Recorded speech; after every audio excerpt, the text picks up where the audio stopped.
낮보다 밤이 더 빛나는 도시, 향기나는 항구, 홍콩. 많은 분들이 홍콩이라고 하면 화려한 네온사인이나 쇼핑거리, 그리고 고층 빌딩이 줄지어 서 있는 도시를 떠올리실 것 같아요. 그런데 이렇게 화려한 홍콩의 모습 뒤에는 어두운 민낯이 존재하고 있죠. 네, 바로 빈부격차입니다. 사실 빈부격차야 이 세상 어느 곳을 가든 존재하기 마련이지만 이 중에서 또 홍콩은 전세계 빈부격차 1위를 달성하기도 했거든요. 이 말은 즉 돈이 있으면 천국이고 돈이 없으면 지옥이라는 건데, 그렇다면 과연 홍콩에서는 도대체 어떤 일들이 벌어지고 있는 걸까요? 아시아 대표 글로벌 금융허브 홍콩. 오늘은 이 주제를 한번 이야기해볼까 합니다.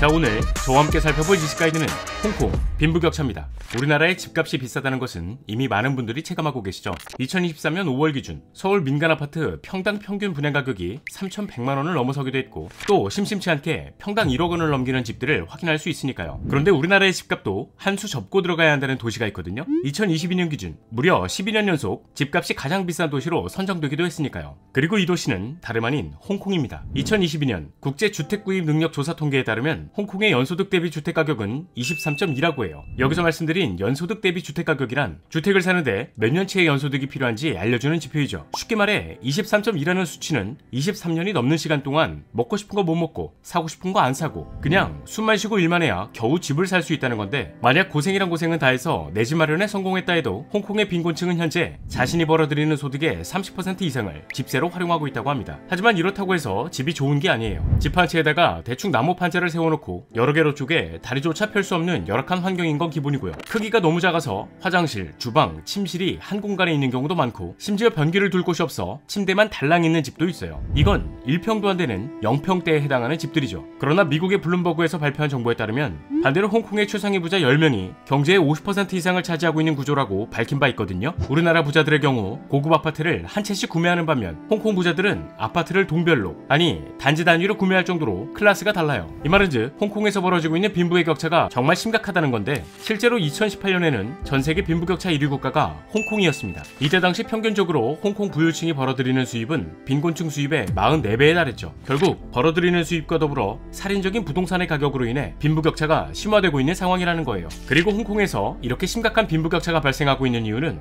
과거 홍콩에서 벌어졌던 역사적인 사건으로부터 시작되었습니다. 먼저 홍콩은 과거 판잣집으로 이루어진 판잣촌에 불과했어요. 하지만 아편전쟁 이후 영국이 청나라에게 홍콩을 넘겨받으면서 1841년부터 1997년까지 홍콩의 영국 식민 통치가 시작되었죠. 아무래도 산업혁명 이후 선진국 반열에 올라가 있던 영국의 영향을 받게 된 홍콩은 선진화된 문물이 대거 유입되면서 인구가 증가하게 되거든요. 그리고 이때 1950년대 후반부터 1970년대 중반까지 중국이 대약진운동, 문화대혁명 등의 뻘짓을 하게 되면서 부유층과 노동자들이 홍콩으로 도망치듯 이주하기 시작했죠. 이 시점을 기준으로 홍콩은 중국에서 유입된 사람들과 어우러져 다양한 계층의 사람들이 섞이게 됩니다. 이와 동시에 새로운 자본이 들어오게 되면서 기업이 유치되었고 수많은 일자리가 창출되었죠. 하지만 여기서 문제는 중국 본토의 사람들, 그러니까 낮은 임금을 받고 강도 높은 일을 수행하는 노동자들이 대거 유입되었던 거예요. 이로 인해 중국인 노동자들의 임금에 맞춰 월급이 내려가기도 하고 홍콩에서 일을 하고 있던 많은 노동자들이 실직하는 등의 문제가 발생했죠. 또 이때 낮은 임금을 준다고 해도 생계를 유지하기 위해 일을 하겠다고 하는 사람들이 넘쳐나다 보니 기업에선 자연스럽게 저임금 구조가 자리 잡게 되었거든요. 이것이 홍콩 빈부격차의 본격적인 시작이에요. 실제로 홍콩의 상위 10% 부유층의 월평균 가계소득은 1997년 기준 7만 600 홍콩달러, 한화로 약 1200만 원에서 2021년 기준 12만 800 홍콩달러, 한화로 약 2천만 원까지 증가했지만 하위 10% 빈곤층의 월평균 가계소득은 1997년 4200 홍콩달러, 한화로 약 70만 원에서 2021년에는 3000 홍콩달러, 한화로 약 50만 원으로 오히려 감소했습니다. 이 상황은 1997년 기준 두 계층 간의 차이가 이미 17배였지만 2021년에는 40배까지 벌어졌다는 거예요. 하지만 홍콩 정부는 이 상황을 인지했음에도 빈곤층을 위한 복지 정책을 마련하지 않았습니다. 정확히는 이런 제도나 정책을 운영하기 쉽지 않은 상황이었죠. 일단 홍콩에는 여러 가지 문화와 제도가 섞여 있을 뿐만 아니라 영국이라는 강대국의 영향을 받고 있었죠. 당시 영국은 홍콩을 아시아의 금융허브, 그러니까 뉴욕, 런던 등과 같이 금융업계에서 좀 친다고 하는 도시로 만들고 싶어 했어요. 이로 인해 홍콩 정부는 빈부격차가 심해진 상황에서도 세금과 규제를 완화하는 정책을 펼치게 되죠. 그래도 결과적으로 봤을 때 홍콩, 아시아의 자본이 집중되어 있는 글로벌 금융도시로 성장했습니다. 세금과 규제를 완화하면서 금융적으로 유리한 환경이 조성되자 기업들이 몰리기 시작했고, 현재 세계에서 네 번째로 큰 금융도시로 손꼽힐 만큼 은행이나 증권 및 보험사, 그리고 자산관리 및 운용회사 등 금융 금융업계에 규모와 수가 집중되었죠. 하지만 세금은 걷지 않고 규제를 완화했다? 이건 빈곤층들 입장에선 그렇게 좋은 소식이 아닙니다. 정부에서 돈을 걷지 않으니 복지에 사용할 돈이 부족해질 테니까요. 때문에 저임금과 부실한 복지는 홍콩의 빈부격차를 가속하면서 또 다른 불평등을 낳게 되었고, 최근 코로나19 팬데믹 기간을 거치면서 홍콩의 고소득자와 저소득자의 소득 격차는 약 47배로 벌어지게 되었죠. 실제로 2022년 1분기 홍콩 빈곤층의 실업률은 26.1%로 부유층의 3.4%보다 훨씬 높은 수치를 보여줬어요. 이 상황은 코로나 팬데믹이 요식업, 서비스업 등 저임금 노동자들에게 큰 타격을 입혔던 반면 금융업에 종사하는 고소득 근로자들의 일자리는 비교적 안정적으로 유지되었기 때문이었죠. 결국 평범한 노동자들이나 빈곤계층의 사람들은 정말 열악한 환경에 노출되어 있는 상황이라고 할 수 있어요. 실업도 실업이고 일자리가 있다고 해도 낮은 임금을 받으면서 홍콩의 높은 물가를 견뎌야 하니까요. 그리고 이 중에서도 가장 심각한 문제로 거론되고 있는 것은 앞서 잠깐 살펴보았던 부동산 시장에서 찾아볼 수 있었습니다. 홍콩이 집값 비싼 건 이미 많이 알려진 사실이죠. 비싼 아파트 중에는 평당 7억이 넘는 경우도 있다고 하는데, 이 말은즉 30평짜리 아파트가 210억이 넘는다는 소리예요. 진짜 말 그대로 살인적인 집값이라고 할 수 있는 거죠. 물론 저임금 노동자들이 이런 곳에 살고 있다는 것은 아닙니다. 우리나라에서 작은 원룸하면 보통 6에서 7평 정도이지만 이들은 4평에서 1평, 심지어 0평대까지의 쪽방에서 살기도 하죠.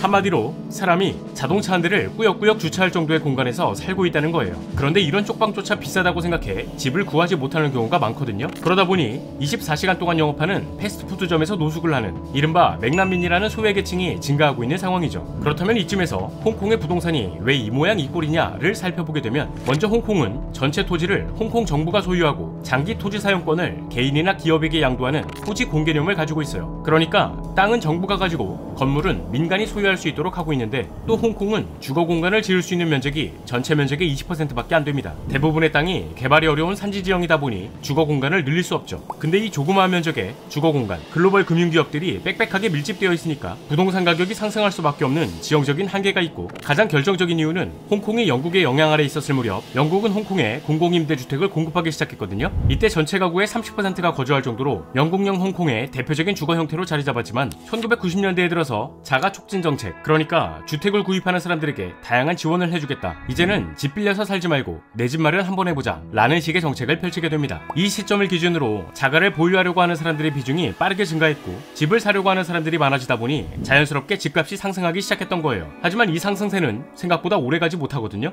그 이유는 지난 1997년 홍콩이 중국에게 반환되었던 시기 발발한 이른바 아시아 금융위기 때문이었죠. 이 사태가 터지게 되면서 투자자들이 허겁지겁 돈을 막 빼가니까 우리나라만 보더라도 외화가 부족해져 외환위기를 맞게 되었고, 홍콩 또한 자본이 자꾸 빠져나가려고 하니까 금융시장이 무너지면서 부동산도 함께 흔들렸던 거예요. 게다가 엎친 데 덮친 격으로 2003년 사스가 발생하면서 홍콩의 집값이 3분의 2 수준까지 폭락해버리는 상황에 직면하게 되었죠. 이때 홍콩 정부는 침체한 경제를 되살리겠다면서 이런저런 정책을 펼치게 되는데, 이 중에는 주택가격을 정상화하기 위한 정책이 존재했어요. 그래서 기존에 운영하던 각종 규제를 완화하고 공공임대주택을 줄인 뒤 다시 한번 자가 구입을 장려하는 정책을 펼치게 되죠. 이후 2008년에는 토지 공급을 제한하면서까지 부동산 시장을 지원하게 되거든요. 여기서 문제는 공공임대주택에 살고 있는 사람들은 부유한 사람들이 아닌 빈곤층입니다. 이 말은즉 정부에서 나라 경제를 살리겠다고 빈곤층 사람들을 희생시킨 거죠. 여기에 홍콩으로 넘어온 중국인들의 투기 수요로 인해 홍콩의 집값은 폭등하기 시작했고, 2010년까지만 해도 205만 홍콩 달러, 한화로 약 3억 3,300만 원 하던 12평짜리 집이 2018년에는 1,750만 홍콩 달러, 한화로 약 28억 4,800만 원까지 상승하게 되었습니다. 이 상황은 8년이라는 시간 동안 8.4배가 넘는 상승률을 보인 거예요. 결국 돈이 있는 사람들은 부동산이든 어디든 투자해서 돈을 벌어들이고 있지만, 빈곤층의 사람들은 안 그래도 티끌 모아 티끌이었는데 주택이라는 진입장벽에 막혀 절대적 빈곤 상태에서 벗어나지 못하고 있는 상황이죠. 물론 홍콩 정부도 상황의 심각성을 인지하고 공공임대주택을 공급하고 있긴 하지만, 여기서 문제는 아직까지도 공급량이 턱없이 부족하다는 거예요. 신청하면 평균 6년에서 10년까지도 기다려야 한다고 하니까요. 이제 홍콩이 중국에 반환된 지도 꽤 많은 시간이 흘렀습니다. 중국은 홍콩에게 자치권을 보장하겠다는 약속을 하면서 한나라 안에 두 개의 정치체제, 즉